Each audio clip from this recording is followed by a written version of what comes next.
Bueno, hoy vamos a entrar ya en eh, las últimas recuperaciones de lo que fue la ruta de la seda. Ya hemos mencionado bastantes y a partir del libro de Thomas Holman de la ruta de la seda publicado en Alianza Editorial, pues he recuperado todavía algunos elementos históricos importantes en cuanto a lo que dejó esta ruta de la seda a nivel cultural. Entonces, una cosa bien importante es entender que el legado que tuvo la ruta de la seda, eh, uno, digamos, todo el legado de tipo religioso, filosófico, fue hacia Oriente.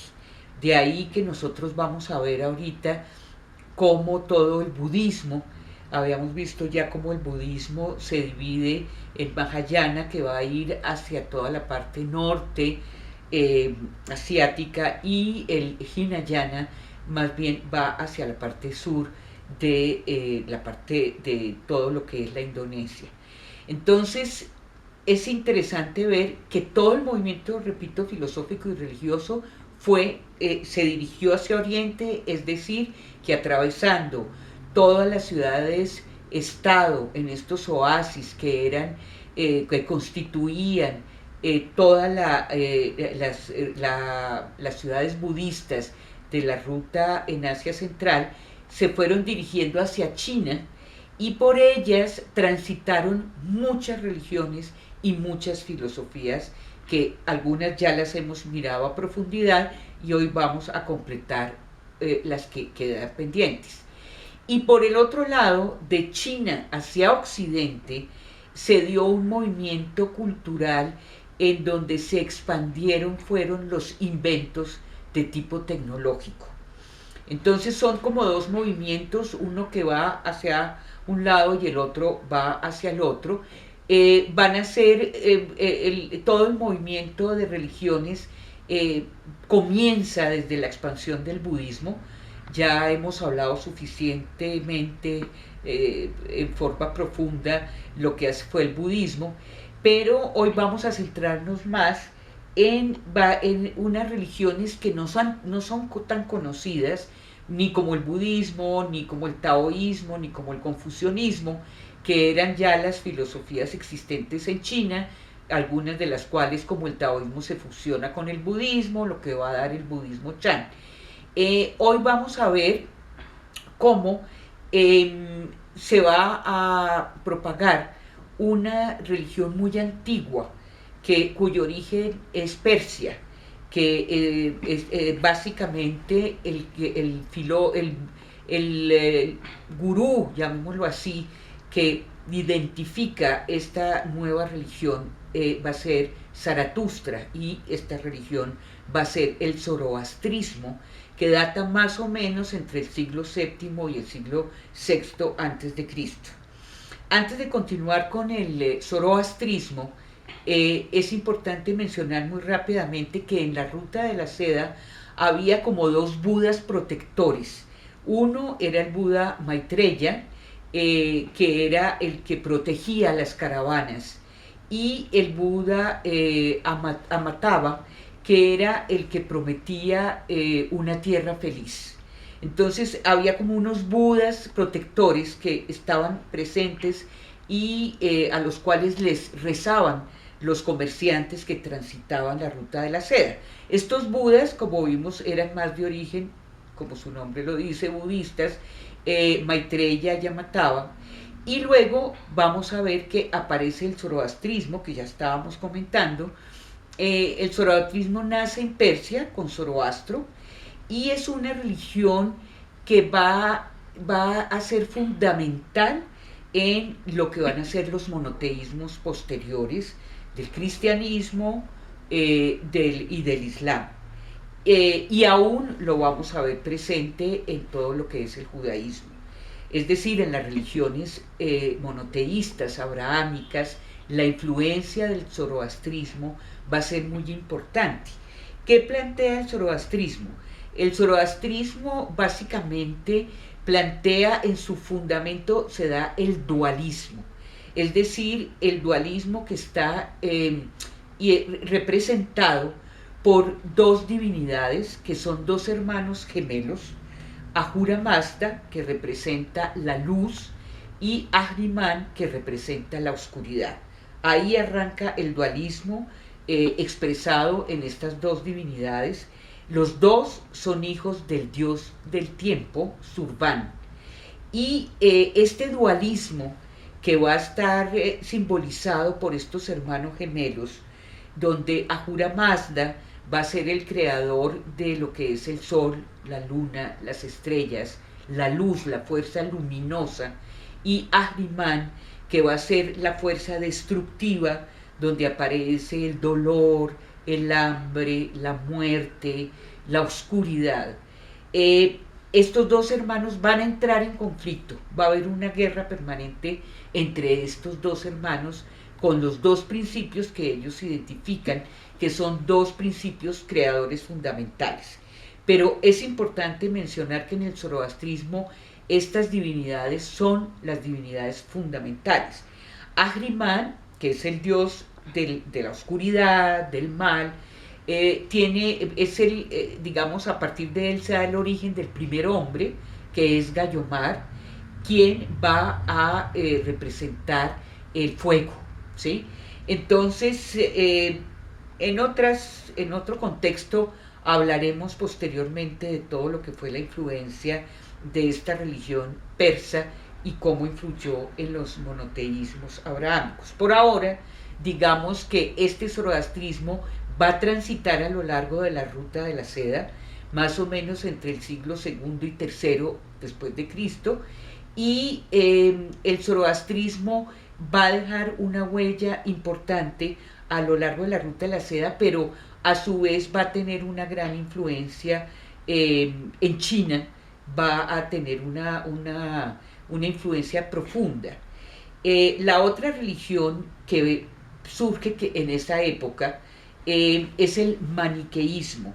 El maniqueísmo está liderado por su profeta, que es Maní o Manes, también Manes del siglo III. Manes es el que Manes recoge como todas las tradiciones religiosas y filosóficas que transitaban a lo largo de la ruta de la seda. Manes básicamente representa una religión universalista y él bebe mucho de todas las fuentes del zoroastrismo, que es tan antigua, que data del siglo VII antes de Cristo, y Manes recoge toda la parte y todos los fundamentos del dualismo, pero no centrado en divinidades, sino centrado como en principios fundamentales creadores de la luz y la oscuridad.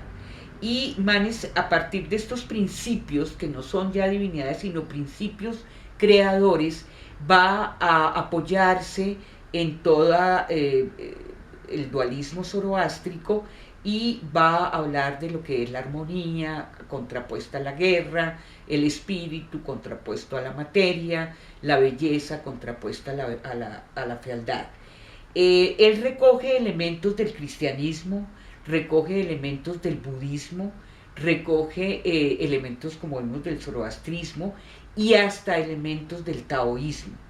La religión del maniqueísmo básicamente se va a extender en Europa, va a llegar a lo que es España y en lo que es Italia, va a partir de Cartago y va a llegar a Alejandría y va a tomar el norte del África. O sea que, como vemos, esta religión del siglo III y del siglo III y IV tiene una influencia muy grande no solo en Oriente, sino también en Occidente, ¿sí? Va a ser perseguida, sin embargo, por el Islam, pero pues va a ser conocida, y su legado va a centrarse mucho en lo que es el principio de la luz. De hecho, hay un libro hermosísimo de Amin Maalouf que se llama Jardines de Luz, donde habla justamente de la vida de Mani, o Manis, como se le conoció en esa época. Entonces, el Islam, por otro lado, vamos a ver una cosa importante, y es que a través de la ruta de la seda, el Islam también va a llegar por lo menos la parte norte de China. Y en Asia Central, en el siglo VIII, en el 751, se va a dar una confrontación entre lo que es el imperio abasí, con ayuda del imperio tibetano, que va a enfrentarse al ejército chino. Y allí pierden las fuerzas chinas. Y a partir de ese momento, todas estas ciudades-estado budistas del Asia Central se van a convertir al Islam. O sea que la presencia del Islam en Asia Central y en el norte de China se da a partir del siglo VIII. ¿Sí? Los judíos también van a tener presencia en la ruta de la seda. Y finalmente hay otros personajes importantes que hemos mencionado, que son los nestorianos, son los cristianos nestorianos. Los cristianos nestorianos son muy importantes porque ellos fueron los que permitieron recuperar el saber griego cuando éste fue expulsado por el cristianismo entre el siglo IV y el siglo V.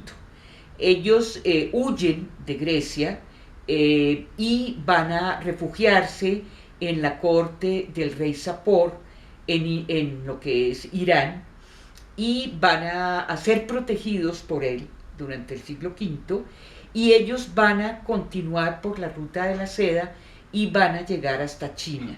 Entonces nosotros vamos a ver toda esa presencia a lo largo a través de murales, de grutas, donde va a quedar planteada, van a quedar planteados todas estas divinidades que estamos mencionando. Ahora, por el otro lado, que es el legado cultural de tipo tecnológico que llega a Occidente a través de los inventos, encontramos, por un lado, un invento muy importante, que fue el invento del papel. Algunos autores dicen que más que la ruta de la seda fue la ruta del papel.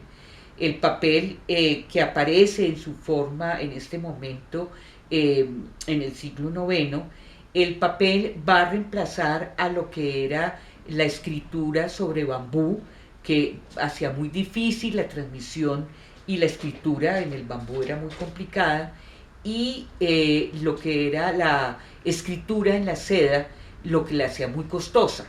Entonces, hay un eunuco que se llama Kai Lu, en el 103, que logra crear un nuevo papel a partir de la corteza del árbol, del cáñamo y del lino. Él desarrolla un papel que es el que se va a difundir en este momento, y que los árabes y los persas van a llevar a través de la ruta de la seda, y que llegará muy tardíamente a Occidente.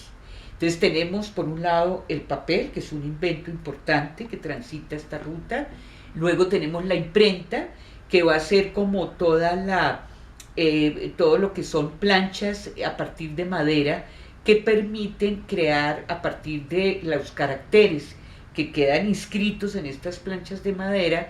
Se va a poder reproducir en forma escrita, digamos, en forma escrita se va a poder reproducir lo que eran discusiones filosóficas, escritos religiosos, debates, etc. La imprenta sobre madera va a ser la que China logre, digamos, expandir, y ella llegará posteriormente a Occidente, donde pues será ajustada y perfeccionada posteriormente. Por otro lado, otro invento importante es el invento de la pólvora, que aparece en el siglo IX. La pólvora que se va a dar con la fusión de lo que es el azufre, el salitre y el carbón vegetal. Esta pólvora va posteriormente a ser utilizada en armas de guerra, en todo lo que es la instrumentalización militar de cañones, de fusiles, etcétera, durante la dinastía Song, en el siglo más o menos XI. Y tenemos también la brújula, que va a ser perfeccionada en Occidente, pero que sale de China y que tiene que ver con la aguja metálica magnetizada que va a permitir pues realizar las ubicaciones a lo largo de todo lo que es el tránsito marítimo en las naves, donde también se van a dar inventos importantes en el caso chino. Acordémonos que ellos tienen una armada que va a ser famosa y ellos van a realizar también inventos de tipo náutico. Entonces, para cerrar, aquí están todo lo, digamos, de forma muy sucinta, el legado que se va a transitar a lo largo de la ruta de la seda.